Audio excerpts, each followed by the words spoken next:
अस्सलाम वालेकुम व्यूअर्स, मैं हूं Shakir Solanki. Viewers, supreme court के चीफ जस्टिस और उनके साथी मुअज़्ज़ज़ जजेस की जानिब से जो यकतरफ़ा और मुतनाज़ा फ़ैसले किए जा रहे हैं, सियासी फ़ैसले किए जा रहे हैं, एक पार्टी को फ़ायदा पहुंचाने के लिए, पीटीआई को, तो इसके बाद पार्लियामेंट में मौजूद जो सियासी जमातें हैं, हुकूमती इत्तेहादी जमातें, इन्होंने सुप्रीम कोर्ट के इख्तियारात कम करने पर गौर शुरू कर दिया है और मुशावरत शुरू कर दी गई है। बिल्कुल उसी तरह ही जिस तरह नेब के इख्तियारात कम किए गए थे, क्योंकि नेब ने भी अपने हुदूद से तजावुज़ किया और अपने इख्तियारात का गलत इस्तेमाल किया, चेयरमैन नेब जो साबिक थे उस वक़्त के। तो इसलिए नेब के भी इख्तियारात कम किए गए। जब भी कोई एक लिमिटेशन होती है ना, हर इदारे की, हर शख्स की, हर फ़र्द की अपने अपने इख्तियारात होते हैं। जब वो अपने इख्तियारात से तजावुज़ कर जाता है तो फिर इसी तरह ही होता है, क्योंकि एक इंतहा जब हो जाती है तो फिर हिसाब किताब तो होता है। तो सुप्रीम कोर्ट के इख्तियारात का मैं आपको बताऊं कि सुप्रीम कोर्ट में जजेस की तय्युनाती का जो इख्तियार है वो जुडिशल कमीशन के पास है। इसमें पार्लियामेंट का भी हिस्सा है, पार्लियामेंट के पास भी इख्तियार है, लेकिन वो इस्तेमाल करने नहीं दिया जाता। पार्लिमानी कमेटी एक बनी हुई होती है आइन के, जो 19वीं तरमीम थी, गालबन 18वीं तरमीम के बाद 19वीं तरमीम एक बनाई गई थी। वो उस वक़्त चीफ जस्टिस थे इफ्तिखार मोहम्मद चौधरी। 18वीं तरमीम मैंने कवर की, पूरी जो पूरी 19वीं तरमीम को भी मैंने कवर किया। तो 18वीं तरमीम में जजेस की तय्युनाती का तरीक़ेकार तय किया गया था, जिसको उस वक़्त के चीफ जस्टिस इफ्तिखार मोहम्मद चौधरी ने उठा के फेंक दिया था और पार्लियामेंट को वापस भेज दिया था कि जजेस की तय्युनाती के मामले में सुप्रीम कोर्ट का और जुडिशल कमीशन का, चीफ जस्टिस का रोल जो है वो महदूद कर दिया गया है और ये काबिल कबूल नहीं है, इसमें तरमीम करो। रज़ा रब्बानी 18वीं तरमीम के जो कमेटी थी उसके सरबराह थे। 27 रुकनी ये कमेटी थी, तमाम जमातों के अरकान इसमें शामिल थे, एक्सपर्ट्स जो हैं आइनी और पार्लियामेंटेरियन ये शामिल थे। तो इफ्तिखार मोहम्मद चौधरी ने पार्लियामेंट के हाथ काट दिए थे कि पार्लियामेंट को बेवक़्त और बेतौकीर और बेख्तियार करने का अमली तौर पर इफ्तिखार चौधरी ने शुरू किया। उसके बाद एक आधा जस्टिस जवाद हुसैन आए थे, तो उन्होंने पार्लियामेंट को छोड़ दिया था अपने हाल पे कि पार्लियामेंट अपना काम करे। उन्होंने कोई मुदाखलत नहीं की थी, जस्टिस जवाद एस ख्वाजा मुझे याद है। लेकिन बाकी जस्टिस साकिब निसार ने मुदाखलत की पार्लियामेंट के इख्तियारात में। मौजूदा चीफ जस्टिस साहब जो हैं वो बिल्कुल सरेआम और खुलकर पार्लियामेंट के मामलात में मुदाखलत कर रहे हैं, लेकिन मौजूदा, क्योंकि वो चीफ जस्टिस ऑफ पाकिस्तान है, सुप्रीम कोर्ट के चीफ जस्टिस हैं, कोई बंदा बोल भी नहीं सकता, उनके बारे में कोई राय भी नहीं दे सकता, तौहीन अदालत आ जाएगी। चीफ जस्टिस हैं भाई, कौन बोलेगा? वो जो करें, जंगल के बादशाह हैं, जो करें मर्ज़ी है। इमरान खान को फ़ायदा दें, परवेज़ लाई को वज़ीर आला बनाएं, हमज़ा शहबाज को ट्रस्टी वज़ीर आला बनाएं, वज़ीर आज़म के इख्तियारात पे ज़रब लगाएं, वज़ीर आज़म का हाथ रोक दें। चीफ जस्टिस ऑफ पाकिस्तान है ना, किसी को भी बुला सकते हैं, लेकिन ये इख्तियारात चीफ जस्टिस के नहीं है जो चीफ जस्टिस मौजूदा जो इस्तेमाल कर रहे हैं। क्या ब्यूरोक्रेसी की ट्रांसफ़र पोस्टिंग चीफ जस्टिस का काम है? क्या चीफ एग्जेक्टिव जो मुल्क का बना हुआ है, जो वज़ीर आज़म है मुल्क के, उनके कोई इख्तियारात नहीं है? वज़ीर आज़म अगर किसी की ट्रांसफ़र पोस्टिंग करते हैं तो चीफ जस्टिस रोक देते हैं, सुओ मोटो ले लेते हैं कि जी मुकदमात में असरअंदाज हो रही है ये ट्रांसफ़र पोस्टिंग, इसलिए रोक दें। जवाज़ तो कोई भी पैदा किया जा सकता है ना, तशरीह आइन की कोई भी की जा सकती है। जो सुप्रीम कोर्ट का काम है तशरीह करना, लेकिन सुप्रीम कोर्ट का काम ये नहीं है। जो एग्जेक्टिव का काम है वो सुप्रीम कोर्ट नहीं कर सकती, ये मुदाखलत है। जो पार्लियामेंट का काम है वो सुप्रीम कोर्ट उसमें मुदाखलत नहीं कर सकती, ये भी आइनी जुर्म है। ये कोई इदारा, कोई आइन कहीं भी अख्तियार नहीं देता कि आप दूसरे इदारे के इख्तियारात में मुदाखलत करें, तो इस पे हुकूमत के अंदर तशवीश पाई जा रही है।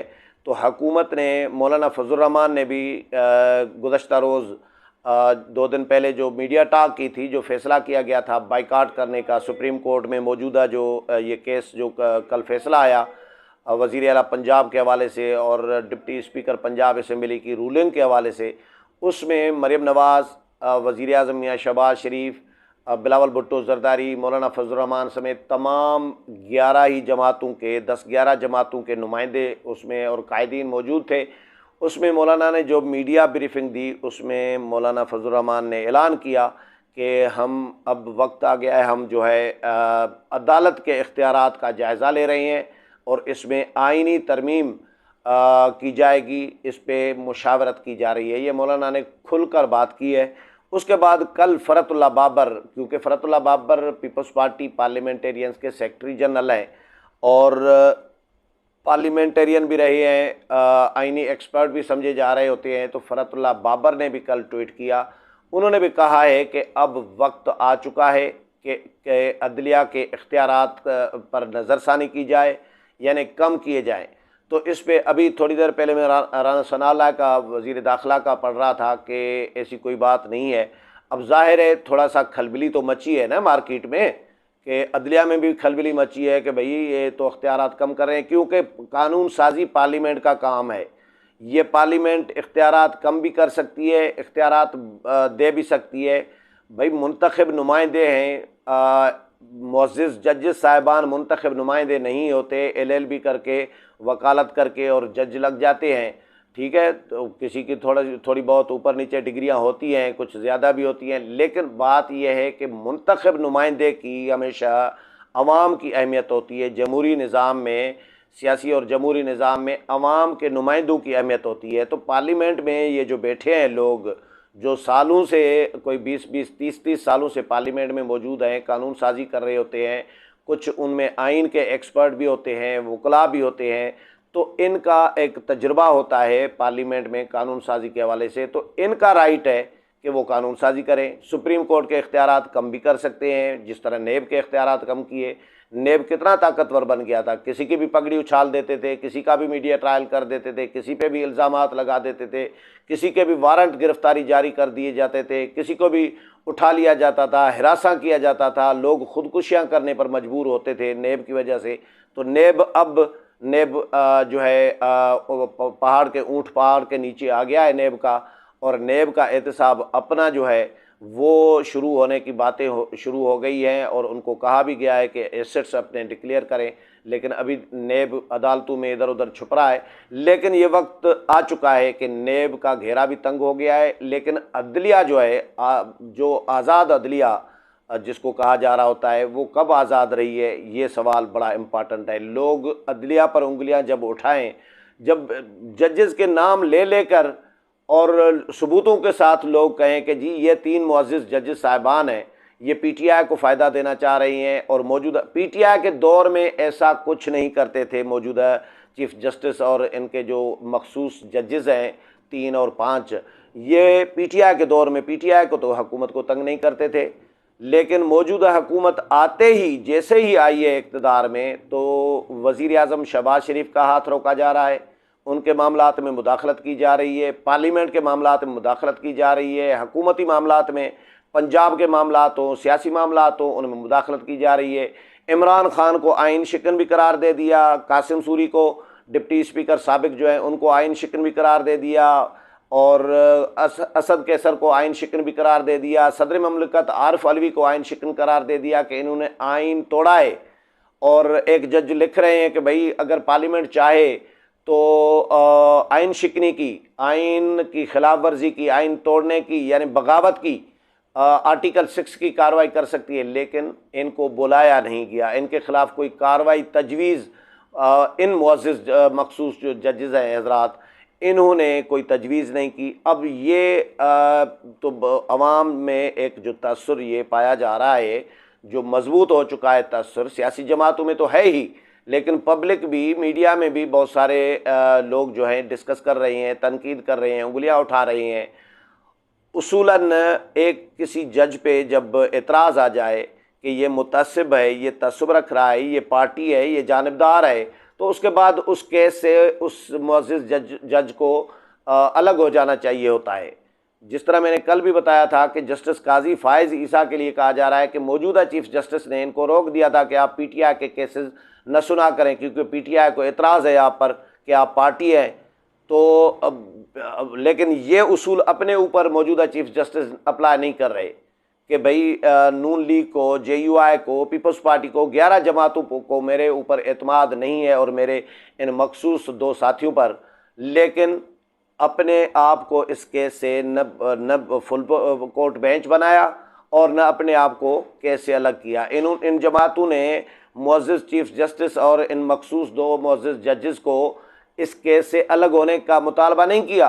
इन्होंने कहा कि ये मौजूदा भी रहें, चीफ जस्टिस भी, और ये 2 मुअज़्ज़िज़ मखसूस जजेस जो हैं ये भी रहें, लेकिन इनके साथ दूसरे जजेस भी शामिल किए जाएं, फुल कोर्ट बेंच बनाया जाए ताकि इंसाफ के तकाजे पूरे हों। लेकिन इन मुअज़्ज़िज़ जजेस साहिबान ने, 3 मुअज़्ज़िज़ जजेस साहिबान और चीफ जस्टिस जो है उनके, इन्होंने मुस्तरद कर दी दरख्वास्त और इन्होंने अपना वही फ़ैसला सुनाया जिसकी तवक्को सारे लोग कर रहे थे, जिसकी पीटीआई भी ऐलानात सारे दिन कर रही थी और जो नून लीग भी समझ रही थी, पीपल्स पार्टी भी समझ रही थी, जेयूआई भी समझ रही थी, बाकी 11 जमातें भी, आम आदमी भी जो समझ रहा था कि भाई ये जजेस पार्टी है, जानिबदार हैं, ये इस तरह का फ़ैसला देंगे।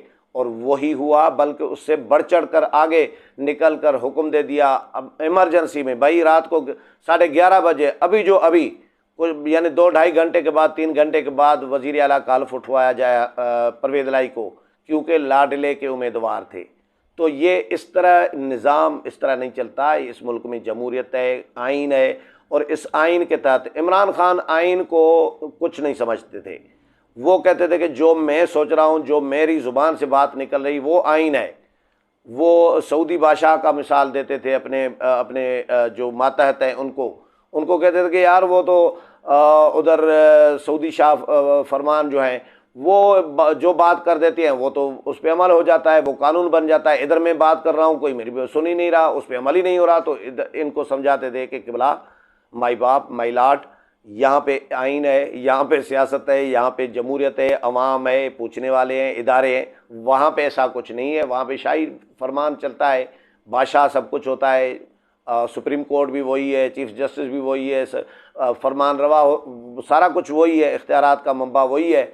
यहाँ पे ऐसा नहीं है। हर इदारे के अपने अपने हुदूद हैं, हर फ़र्द के, हर इदारे के सरबराह के अपने अपने एक दायरा इख्तियार है। तो यहाँ पे इस तरह नहीं चलेगा। तो ये इमरान खान की ख्वाहिश थी। लेकिन मौजूदा चीफ जस्टिस साहब जो हैं, उमर अता बंदियाल साहब, जो कर रही हैं उस पे जो रिजर्वेशन शो हो रहे हैं सियासी जमातों की जानिब से, अवाम की जानिब से, सियासी वर्करों की जानिब से, मीडिया में जो डिस्कस किया जा रहा है, इस पर चीफ जस्टिस को ख़ुद को सोचना चाहिए। ज़ाहिर है सुप्रीम कोर्ट सारी तो नहीं है इसमें, लेकिन सियासी जमातों ने इसका हल यही निकाला है कि आइन में तरमीम की जाए और जजेस की तकर्री का तरीक़ाकार जो है, जो chief justice pick and choose जो करते हैं, जुडिशल कमीशन जो नाम दे देती है ना पार्लिमानी कमेटी को, तो वही फाइनल होती है। पार्लिमानी कमेटी किसी एक नाम पर एतराज़ नहीं कर सकती, ये अख्तियार ही नहीं है पार्लिमानी कमेटी के पास। एक रबड़ स्टैंप, अंगूठा छाप पार्लियामेंट्री कमेटी बना दिया गया है। ये मैंने उस वक़्त के जो चेयरमैन थे पार्लिमानी कमेटी के, नैयर बुखारी, फारूक एच नायक, राजा जफर लक, ये रहे हैं मुख्तलिफ अदवार में। मैंने इनसे यही अल्फाज जुमले पूछे थे। मैंने कहा आपकी कमेटी तो अंगूठा छाप है, क्योंकि आप लोग जुडिशल कमीशन को एतराज़ करके भेजते हैं किसी नाम पे, तो वो इफ्तिखार मोहम्मद चौधरी आपको वापस भेज देते थे, फेंक देते थे कि नहीं एतराज़ वापस लो और यही बंदा रखना है मैंने जज। तो फिर पार्लिमानी कमेटी मजबूरन उसी की अप्रूवल देती थी जिस पे एतराज़ किया हुआ था। लेकिन इफ्तिखार मोहम्मद चौधरी, सुप्रीम कोर्ट, उधर से हुक्म आ जाता था और पार्लियामेंट्री कमेटी का कोई किरदार नहीं है। इसको फजूल में एक प्रैक्टिस बनाया गया हुआ है और एक फार्मलिटी बनाई हुई है। तो पार्लियामेंट्री कमेटी बाख्तियार नहीं है, बेख्तियार है, उसके हाथ कटे हुए हैं। अंगूठा छाप कमेटी बनाया हुआ है, ये सुप्रीम कोर्ट ने बनाया है। माजरत के साथ ये इल्ज़ाम नहीं है, ये हकीकत है जो मैं खुद कवर करता रहा हूँ, मैं देखता रहा हूँ। तो अब ये काम जो है अब उलट होने लगा है। मौजूदा सियासी जमातें, हुकूमत जो है इसको तब्दील करने का सोच रही हैं कि भाई चीफ जस्टिस के फुल फ्लेज जजेस की तैनाती के इख्तियारात को ख़त्म किया जाए और पार्लियामेंट को इख्तियारात देने चाहिए कि पार्लियामेंट जजेस की तकर्री का तरीक़ेकार जो है वो तय करे कि क्या होना चाहिए। उम्मीद है प्रोग्राम पसंद आया होगा। अगले प्रोग्राम में फिर मुलाकात होगी, तब तक इजाज़त चाहता हूँ। अल्लाह हाफ़िज़।